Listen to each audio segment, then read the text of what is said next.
you for joining us. We are on location at the Catholic Marketing Network in Somerset, New Jersey, and we've been graced by the appearance of two fine ladies to come by to talk about a new book called Bambinelli Sunday, a Christmas blessing. And we have directly on my right here Amy Welborn, who's pretty well known to a lot of our viewers here at EWTN, and also Anne Cassani Engelhardt, who's been on before. You want to put on Bookmark before, at least. I know that's true. So welcome back here. And this is a beautiful looking book. Hopefully, you know, this interview, people will be watching it right before Christmas, so I'm sure this is something that'll be a wonderful Christmas gift. So is this your first kids book, Amy? Oh no, this is our third children's book together.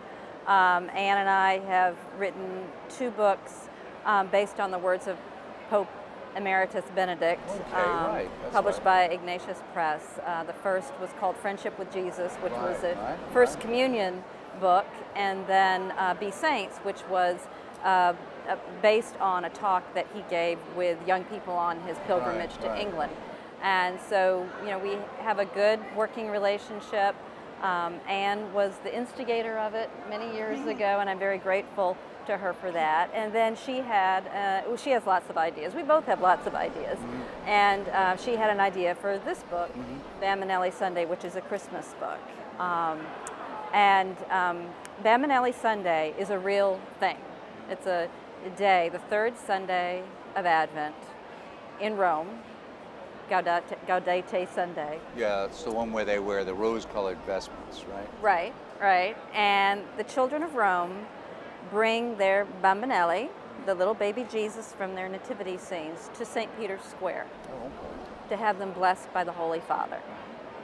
And it's a big event in Rome, and Anne knew about this, and a couple of years ago she read one of the prayers that Pope Benedict had shared at this event from the Angelus from the window, and she thought this would be a good children's book. And so it took us a while to evolve the story, which is kind of a unique story, and Anne has done research, and maybe you want to talk a little bit more about the genesis of it, or? Well, I think like many children, I always loved my nativity at home, and I remember going to the Metropolitan Museum of Art and seeing the beautiful Neapolitan Christmas tree. And when I heard of this event where children bring the Bambinelli for the blessing by the Holy Father, I thought, what a beautiful way to start Christmas and to really get them on the right track. So I thought we could do this lovely book. And I was in Naples last year, and I was able to visit this beautiful, wonderful street called the Via San Gregorio Armeno, which is where all of the artisans who create these beautiful figures live. And I thought of the idea of this little boy being amongst the studio with his family doing the work, and I was able to interview some of the artisans and you know, discover the beauty of this kind of lost art, I suppose, where people can combine their artistic ability and their faith in a very lovely way. And I thought it'd be great for kids to learn about this wonderful story. Let me just backtrack a little bit before, as we go along, just in talk about your relationship. So is it a strictly one is the writer and one's the illustrator? It doesn't sound like that, though it's kind of listed that way on the cover. I mean, obviously, I'm assuming you did the illustrations. Oh, yes. Right, that part we got that. But as far as the story itself or the actual verbiage that's in there, do you put it down and then you write it out, Amy, and then it goes back and forth based on some ideas? Or are you writing part of it? How does it work? Well, I think it's a collaboration in both respects. I mean, yes, when it comes down to it, you know, she has her responsibility and I have mine. But we give each other feedback. You know, she sends me sketches and says, what do you think? And does this fit what you want to do? Right. And she makes changes and adaptations. And then very definitely she has a lot of input into the text. And I think more importantly, my text, the text and the illustrations have to inspire each other, so that, you know, her illustrations, her watercolors, you know, they tell part of the story. They're not just illustrations of the text. They illustrate part of the story that the text might not even articulate in words. So it has to be a very close collaboration from that respect. And yeah, we feed off of each other all the time, and give feedback and so on. Yeah. Well, there's someone right at the beginning who you kind of, now was there a particular shop or something that you kind of modeled that you used for your paintings and stuff? So when you did the paint, did you do sketches while you were there and then bring them back and actually do the watercolors after, or how does that work? Well, yeah, I mean, I did some sketches, I took a lot of photographs. There was an actual shop, and I was able to get permission from the gentleman's family to use their name, although there's a lot of invented things too, not everything is exactly the way it seems. But yeah, it was kind of a back and forth. And that was in Naples? Is that in That was in Naples, on the Via Santa. Now you start this off with gratitude to Benedict XVI, Pope Emeritus, for bringing the light of Christ to the children of the world. And is that because he brought it up, or you said earlier about the relationship to Pope Benedict? Obviously you did that other children's book related to him. So was there something specific that brought this forward, that why you dedicated that? Well, I think both of us have always been struck by Pope Benedict and profoundly affected by Pope Benedict's teaching gift. He has this amazing gift to be able to take complex, deep subjects and make them understandable without diluting them. Right. Which I think is the goal of any good teacher. And our first book, Friendship with Jesus, was inspired because he did this dialogue with First Communion children in Rome back in 2006. And Anne read it and thought this would be a great children's book because he answered these very complex questions about, how is Jesus present in the Eucharist? Why should I go to confession? In words that were very profound and very true, but perfectly understandable through, by children. And this is something that he did many times during his pontificate. We both feel that we were his students. We were like his children to whom his words brought light and wisdom. Oh yeah, I mean, I think that we both, I know Anne in particular, when she first got the idea for Friendship with Jesus, we didn't know each other. She lives in Long Island, I live in Alabama. I may have even been living in Indiana at the time. I was living in Indiana at the time. And she had been reading my blog and knew that I was, I really enjoyed and appreciated Pope Benedict. And she said, I have an idea for a book. I see that you're affected by Pope Benedict the same way I am. Maybe we could team up and do this. And so I know that I have been profoundly affected by Pope Benedict's, Cardinal Ratzinger's writings, and I know you have too. Yeah, and I imagine a lot of people probably don't know this, but when Pope Benedict was a young priest, one of the first things that he was charged to do was to teach religion to young children. And even though he had this dream to be a professor of theology, he ended up really enjoying working with the children. And I think in his autobiography, he kind of has this moment of like, gee, maybe I really want to do this, maybe I want to stay in the parish and work with the families. And I even think, because Amy and I have both been teachers as well, that when you teach young children, if you can teach young children, then you can probably teach anybody, because they're probably the hardest to be able to communicate. And I wonder sometimes if that foundation helped him to become the great teacher, that he was. So. Now in this, I noticed when you go into the book and you go to the place in Naples, it's a street lined with shops and workshops where people are molding, painting, and sewing figures for nativity scenes. On this street, it's Christmas all the time. So these are artisans who only work specifically on things related to Christmas. Exactly. It's like Amy wrote, it's Christmas all the time. And in the summertime and the wintertime, you walk down and there's little figures. There's also all of the little accoutrements that you would want to put in your nativities. Because you probably know that in Italy, it's not about the Christmas tree or any of those things. Those are very, you know, American. Well, figure British, German and then American, you know. German, right, British, right, American, exactly. Right. Their big thing is the prosthetic, and so these, you know, they take up a whole room sometimes. Right. And sometimes they have some very unusual and interesting they figures that they decide to add into the nativity scenes. Right. Contemporary Figures show up, right? Yeah. Yeah.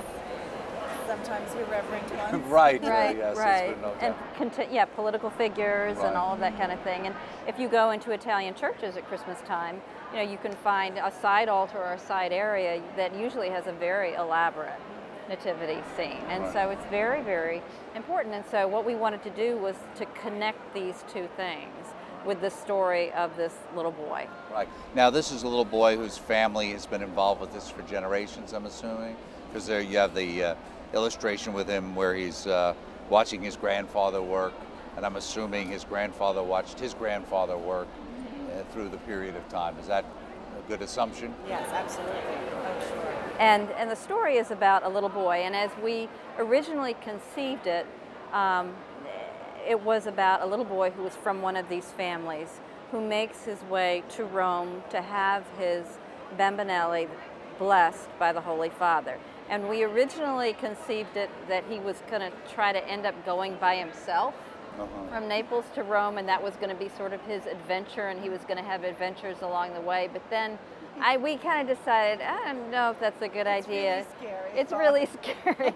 And I actually, last fall, I was in Italy myself, and we traveled by train from Rome to Naples to go to Pompeii. And when I made that train trip, I thought, there's no way like an 8-year-old boy is going to do this. And no one would like say anything to him, and no one would try to get him off the train or anything like that. So we adjusted the story a little bit so he would be accompanied by his grandfather. And the point of the story, I mean, I don't know if you want me to go through the whole story.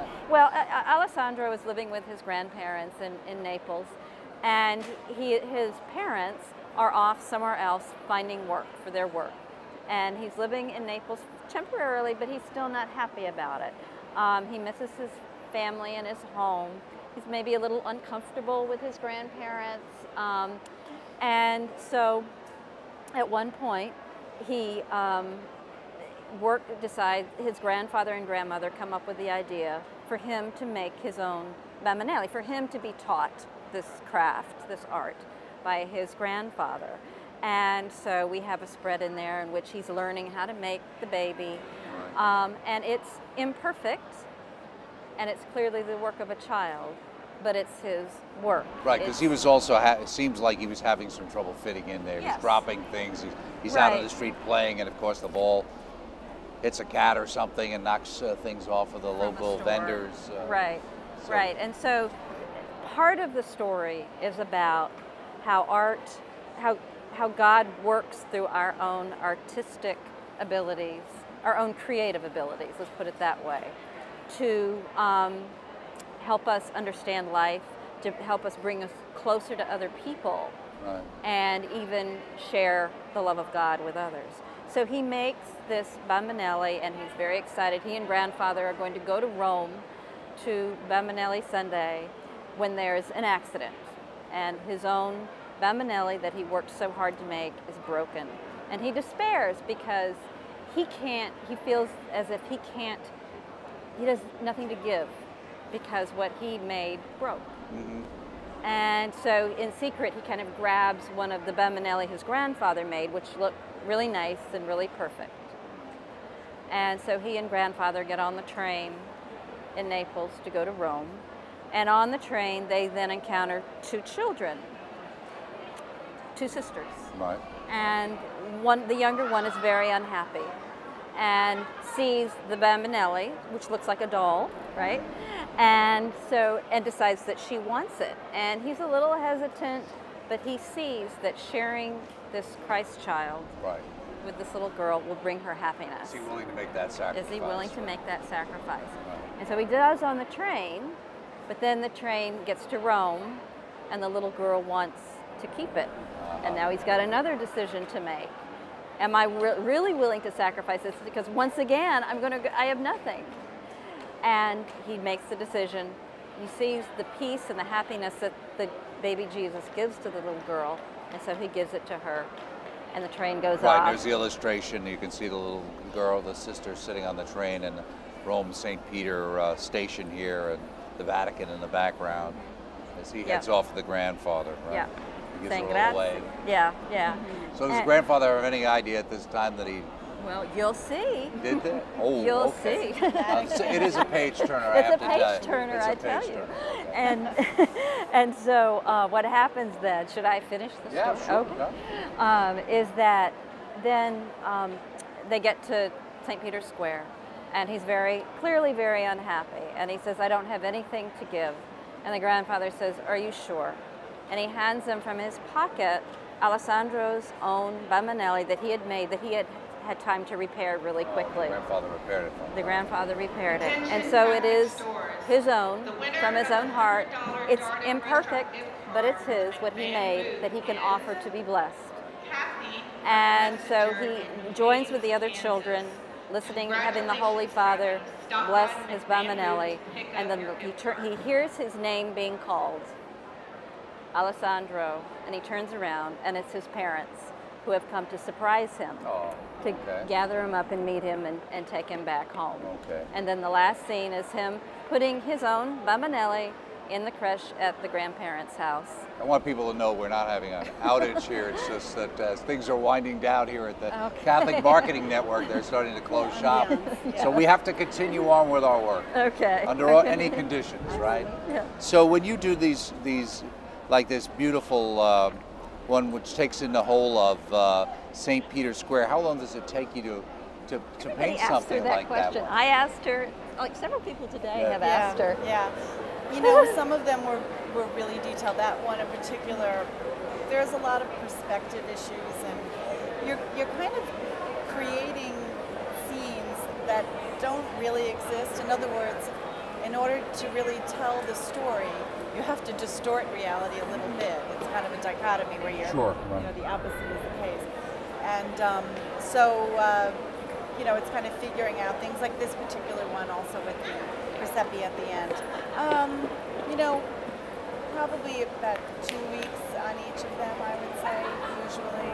Right. Like that, you know. And how many illustrations are there actually in the book? There are 14 spreads in the book, so some of them are single and double. But, and I think it's worth pointing out in this age of computer-generated illustration that these are real paintings. Right. They are watercolor paintings. She's a watercolorist, and watercolor is a very difficult medium, I think, as a non-artist. Very challenging, right? Because it's hard to correct mistakes, actually, right? Because, yeah, exactly. There's a lot of planning that goes into it. You know, especially things like this that are rather detailed. You know, there's a lot of preparation. So she doesn't sit at a computer and do this. She has her art paper and her watercolors, and they're real paintings, and they're lovely. In a way, it's almost like the artisans who are making the figures. You know, they're done very painstakingly. It's a labor of love. You know, it's something that you love to do, and if it's a way of helping people to connect with their faith a little more, you're even gratified that much. Right. Especially for something when there's a lot of grandmas out there who are reinculcating the faith into the children that they're supervising during the day or doing daycare for.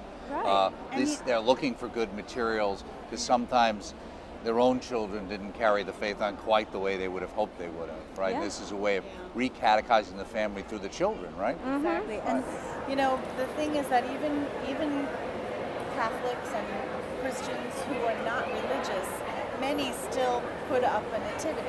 Right. Yeah. And this is a way to help give meaning, you know, so that it's not just a Christmas decoration. Right. It has great meaning. And children are fascinated, I think, with nativities. You know, they just love. My children, I remember them laying on the floor, just desperately wanting to play with them. Well, I remember as a kid, always when we'd put it up when I was a kid, and my mother's always said, "Well, you be careful with that. That's the set your father built when he was a kid." Oh you my know. gracious. And you want to go like, "Hey, these are like army men," you know, when you first get. Well, and we had a tradition in my family. My children, my husband and I, we would give the children on St. Nicholas Day every year a new figure for the Nativity. So eventually they're going to be fighting over this.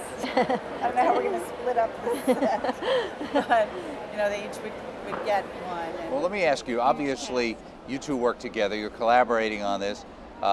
You've got to submit it to the publisher. Ultimately, I'm assuming they have something to say sometimes on the copy, one way or the other, whether you work that out. Did they ever have something to say about which particular, they liked that painting, they didn't like that painting? Did they have anything to say ahead of time before you finished the painting? Or was that pretty much, you had carte blanche when it came to that? I think we have a pretty unusual way of working. Generally, authors and illustrators don't even work together. An author might submit a manuscript and then the publisher might select the illustrator. But we have a friendship, you know, that's developed, and also, you know, so they seem to be happy with what we've done. We've really been. And I'm assuming the two books you've done must have done pretty well. I assume so. I mean, they were published in England and here in the United States, and so.